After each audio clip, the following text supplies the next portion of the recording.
Hemos planteado ya nuestra problemática, hemos trazado la cancha, por así decirlo. Tenemos al marxismo cultural y tenemos el proyecto del marxismo cultural, ¿no?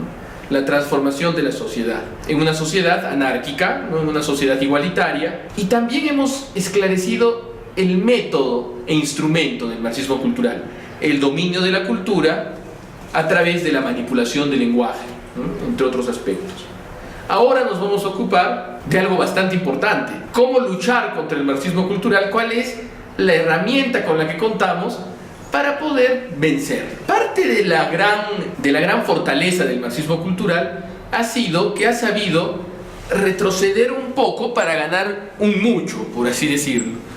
Ha sabido, la izquierda actual, realizar amplias concesiones en los ámbitos económicos y especialmente en los ámbitos políticos. Ha sabido, por ejemplo, aceptar cierto grado de iniciativa privada en la economía, llegando en algunos casos a aceptarla totalmente. Por otro lado, ha aceptado también la pluralidad política. Evidentemente, es una aceptación condicional relativa, pero al fin y al cabo, eso puede servir y ha servido para que los planteamientos del marxismo cultural puedan ser recibidos de una manera mucho más profunda.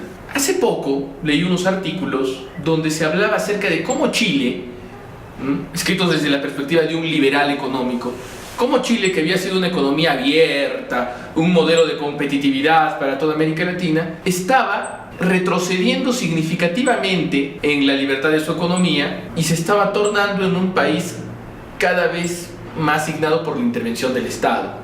Y se preguntaba, ¿qué ha pasado? ¿Por qué está ocurriendo eso? La respuesta es la siguiente.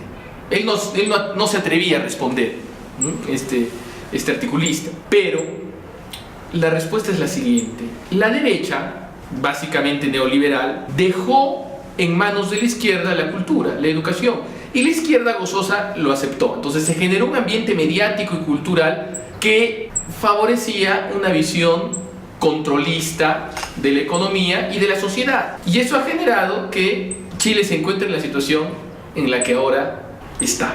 Por eso hay una mala forma de combatir el marxismo cultural, una forma que es casi como un arma roma, un arma sin filo, y esa es la del liberalismo, ¿no? La del liberalismo en todas sus vertientes, pero especialmente la del liberalismo libertario, la llamada escuela austríaca, etc., ¿no? Entonces, muchos de los intérpretes de esta escuela, que no sus fundadores, que fueron un poco más inteligentes al respecto, consideran que lo importante es que el Estado no se meta en la vida de las personas, ni que intervenga en la economía.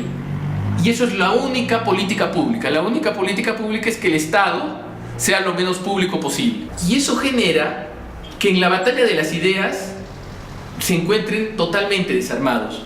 ¿Por qué? Porque su misma concepción empirista de la realidad, que impide que podamos definir la existencia de un bien real, objetivo y trascendente, los lleva a, bajo el criterio de respetar la idea de cada quien, permitir la difusión del marxismo cultural sin tener ni siquiera la posibilidad de refutarlo con sus propias armas. Es decir, en el plano de la cultura, en el plano de esta batalla por los espíritus, en la que se ha convertido la política y en la que siempre que ha sido lo que siempre ha sido la política, una batalla por las mentes, una batalla por los espíritus. Y lo más gracioso de todo es que muchos de estos libertarios han acabado convirtiéndose no solo en armas romas contra el marxismo cultural, sino también en sus compañeros de ruta, en sus aliados. Porque la batalla del marxismo cultural por redefinir la sociedad basándose en la negación de la naturaleza, en la negación de las esencias, como vimos en la clase, en la sesión pasada, se ha expresado mediante la legalización, por ejemplo, del llamado matrimonio homosexual y del aborto. Estos procesos significan darle al Estado la capacidad de poder decidir qué es matrimonio y qué no es matrimonio, sin interesarle lo que piense la sociedad, la tradición, la ciencia, la recta ciencia filosófica e incluso la recta psicología, y tratar de establecer de forma inédita en la historia occidental una institución que nunca ha existido. Entonces, ¿cuál es el sentido de la legalización del matrimonio homosexual? ¿Y por qué es algo que es apoyado por la izquierda marxista, neomarxista y posmarxista, porque es una forma de estatizar la fábrica misma del humano.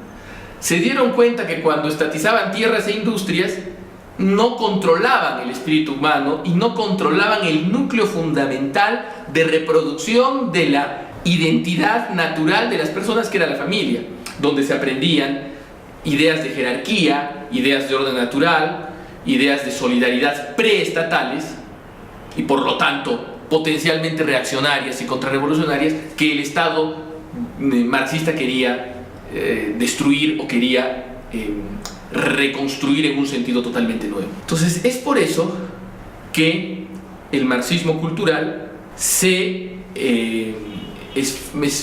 esmera en perfecta continuidad con el ánimo totalitario de controlar a través del Estado la vida de las personas, de la sociedad en general, realizar estas innovaciones. Tenemos también el aborto y la eutanasia, que van acompañados de la mano del matrimonio homosexual y de otros derechos sexuales que la agenda neomarxista pretende imponer con sus compañeros de ruta liberal libertarios. ¿Qué es el aborto? Es simplemente darle al Estado la capacidad de definir qué es persona y qué no es persona, sin que le interese ninguna verdad previa al Estado, como es la ciencia, que establece un ADN propio en el individuo desde su concepción. De igual forma con la eutanasia, ¿no? Ya no interesa la idea de una muerte natural, sino interesa que sea el Estado quien pueda permitir a las personas y ya a los padres y a los médicos, como se está dando en Holanda, la posibilidad de decidir qué vida puede valer la pena suprimir.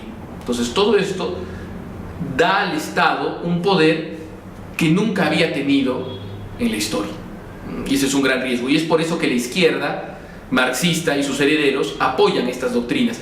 Y lo sorprendente es que estos ingenuos liberal-libertarios también lo secundan bajo la idea de que no de que detrás del Estado no exista ninguna realidad legítima, sino que para los efectos prácticos, nociológicos, no podemos saber, más allá de la ley, qué existe en el mundo, más allá de la ley y de la voluntad y caprichos de las personas, que al final es una posición muy semejante a la del marxismo en la raíz, porque ambas doctrinas, este liberalismo libertario y este marxismo, se unen en la negación de la sociabilidad natural del hombre. Entonces, en esta primera parte de este programa hemos visto cuáles son las herramientas inútiles para combatir al marxismo cultural.